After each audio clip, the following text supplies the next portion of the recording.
നിങ്ങളുടെയൊക്കെ പരിചയത്തിന് അസ്രുവിനെ ഡൽഹിയിലേക്ക് പറഞ്ഞു വിട്ട ആ നിമിത്തം ഞാനായിരുന്നു എന്നുള്ളത് എനിക്ക് വലിയ സന്തോഷമുണ്ട്. അപ്പൊ ഞാൻ അവനോട് പറഞ്ഞു, എടാ നീ ലോകം കുറച്ചുകൂടിയൊക്കെ കാണണം, നമ്മുടെ ഈ നാടൊന്നുമല്ല. ഈ സ്കൂളിലാണ് അവൻ 11 വർഷങ്ങൾക്ക് മുമ്പ് UP പഠിച്ചിറങ്ങിയത്. ആലോചിച്ച് നോക്കണം.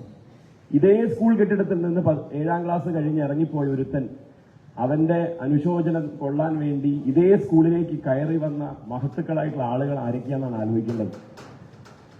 അസ്രുവിന്റെ ഉള്ളിൽ ഒരു കോൺഗ്രസ്സുകാരനായിരുന്നു ഉണ്ടായിരുന്നത് എന്നുള്ളതാണ് ഞാൻ തിരിച്ചറിഞ്ഞത്. ഒരു പക്ഷേ ഇവിടെയുള്ള ചിലർക്കെങ്കിലും അതറിയാം. ഈ പ്രസ്ഥാനം അവന് മുതൽക്കൂട്ടാവുന്ന രീതിയിൽ ഒന്നും ഒരുക്കി കൊടുത്തില്ല എന്നുള്ള കുറ്റബോധം കൊണ്ടാണ് ഞാൻ ഇവിടെ നിൽക്കുന്നത്.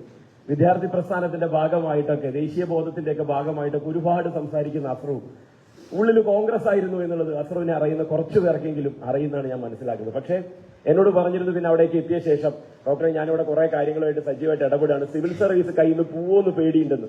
ഞാൻ പറഞ്ഞു, പ്രായത്തിലല്ലേ